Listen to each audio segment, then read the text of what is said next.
Hey guys, so let's read the law number 2.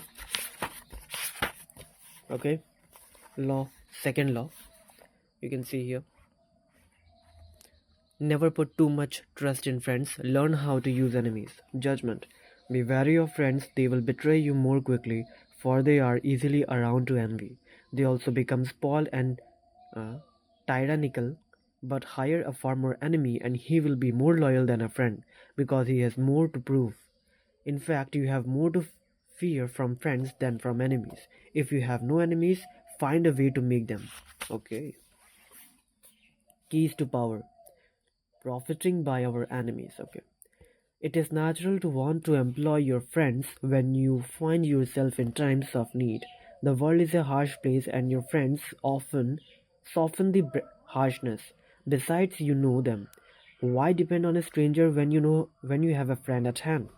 The problem is that you often do not know your friend as well as you imagine. Friends often agree on things in order to avoid an argument. They cover up their unpleasant qualities so as to not offend each other.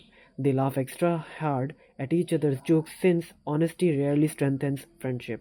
You may never know how a friend truly feels.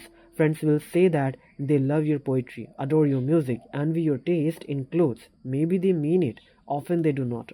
When you decide to hire a friend, you gradually discover एक second. Hire a friend. I never hired a friend. Okay, whatever. You gradually discover the qualities he or she has kept hidden. Strangely enough, it is your act of kindness that unbalances everything. People want to feel they deserve their good fortune. The receipt of a favor can become oppressive. It means you have been chosen because you are a friend, not necessarily because you are observing. There is almost a touch of consideration, in fact, act of hiring friends that sincerely afflicts them. The problem with using or hiring friends is that it will inevitably limit your power. The friend is rarely the one who is most able to help you. And in the end, skill and competence are far more important than friendly feelings. All working situations require a kind of distance between people. You you are trying to work, not make friends. Friendliness, real or false, only obscures that fact. The key to power then is the ability to judge who is best able to further your interest in all situations. Your enemies, on the other hand, are an untapped gold mine that you trust, that you must learn to exploit. Okay, so we need to exploit our enemies? Man, this book is teaching me something very bad things. Okay, okay, where I was. Okay. Your enemies, on the other hand, are an untapped gold mine that you must learn to exploit. Okay. When Talleyrand, Napoleon's foreign minister, decided in 1807 that his boss was leading France to ruin. Okay. France to ruin, and the time had come to run against. Oh my god. Ah. Ah. Right now I don't need an enemy. I need medicine. Ah.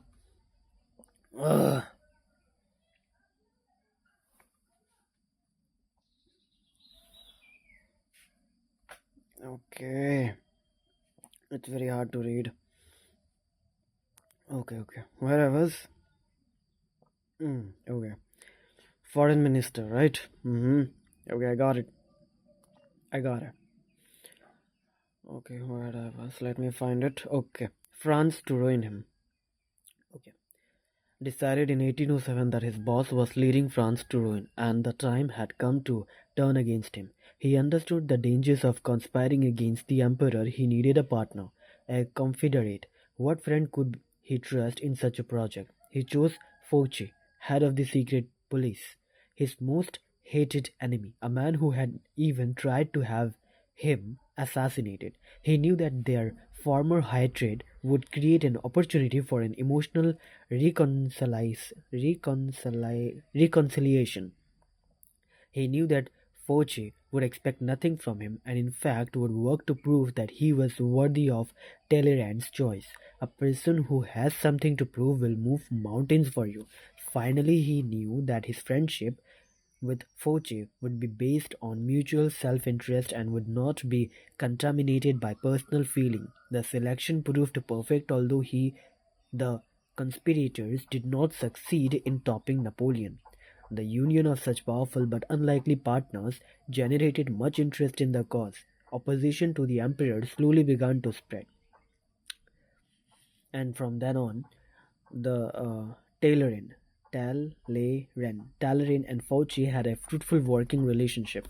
Whenever you can bury the hatchet with an enemy and make a point of putting him in your service, never let the presence of enemies upset or distress you. You are far better off with a declared opponent or two than not knowing where your real enemies lie. The man of power welcomes conflict, using enemies to enhance his reputation as a sure footed fighter who can be relied upon on times of uncertainty. Image: the jaws of ingratitude, knowing what would happen if you put a finger in the mouth of a lion. You would stay clear of it. With friends, you will have no such caution. If you hire them, they will eat you alive with ingratitude. Authority: you know how to use enemies for your own profit. You must learn to grab a sword, not its blade, which would cut you, but by the handle, which allows you to defend yourself. The wise man profits more from his enemies than a fool from his friends. Balster Garcian, 1601 to 1658. Okay, so this is law number 2. We will see you tomorrow again for the law number 3.